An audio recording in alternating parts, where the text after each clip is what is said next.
Scrolling through the news this morning, I came across two stories that made me give up what little hope I had left for humanity.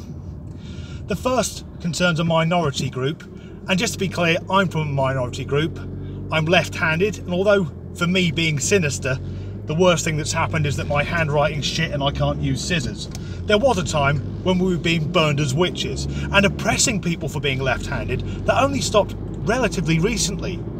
The actor Cary Grant, the most stylish man who has ever lived, in all but one of his films, he had to pretend to be right-handed because Hollywood didn't think the public were ready for a left-handed actor. That was in the 1960s.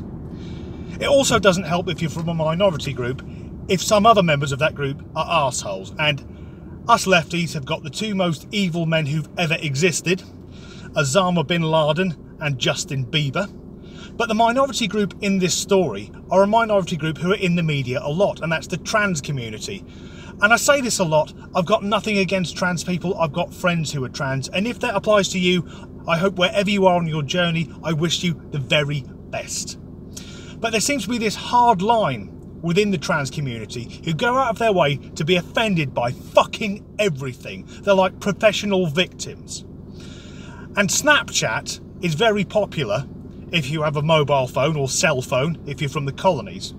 And I've got it, but I don't use it because I'm north of 40 and I'm married, so I have no reason to send pictures of my genitals to anyone, which seems to be Snapchat's primary function. That and putting on filters, which some people find hilarious. But if you find yourself laughing at a picture of you with dog ears or superimposed sunglasses, I suggest you see a medical practitioner. You may have well sustained a head injury. But the one that's doing the round on social media is the sex swap thing, where it's a filter that shows you what you look like as a member of the opposite sex. Now, I've tried this, and as a woman, I look like a vision from the bowels of hell. But a few trans people are offended by this, saying it makes fun of them being trans. Now, I want to understand, how the fuck does that work? Because if you're offended by something designed to make people look the opposite sex to how they were born, well, that's the first step on a slippery fucking slope, isn't it? What else offends you? Transvestites, cross-dressing, is that offensive to some trans people? What about drag queens, ladyboys, upset by that? No, I didn't fucking think so. It's just an excuse to get in the news and have a fucking moan. And I thought, that's the most woke story I'll read, but no, I was wrong. Because a report commissioned by the fucking UN has concluded that digital assistants like Siri and Cortana and Alexa are reinforcing negative gender stereotypes and forcing women to be subservient to men.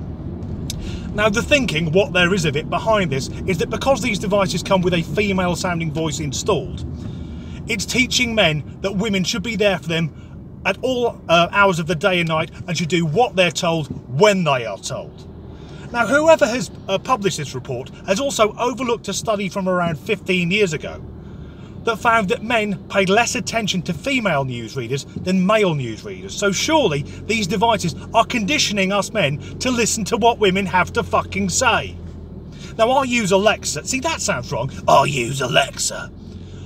But something I like about Alexa is it's also polite. Because when I was a child, I was raised to say please and thank you. Because when I was a kid, ADHD, that hadn't been invented rather. I mean, kids who had the symptoms of ADHD, they were just being little shits, and it's possible to knock that out of them. But I learned to say please and thank you, and I do it to this day. When I'm using Alexa, when it gives me an answer, I'll say, Alexa, thank you. And the great thing is, it then goes, you're welcome. So this can be used to teach kids manners. It's teaching men to pay more attention to women. But sorry, I also want it to fucking function.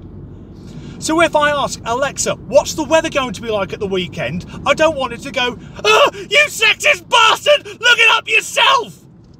I wouldn't know how to respond to that, probably. For fuck's sake, Alexa, I only asked. You on the fucking rag or something? That's just typical. That's what you men are like.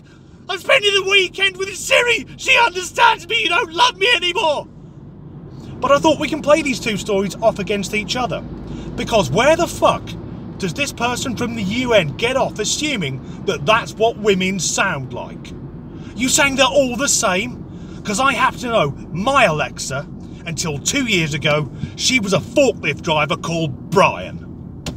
If you're offended by anything I've said there, I'm sorry, you know, it's not my fault. It's just I'm left-handed, but I've been forced to shake people by the right hand, so I've probably got PTS fucking D. Jump on the bandwagon, we're all victims.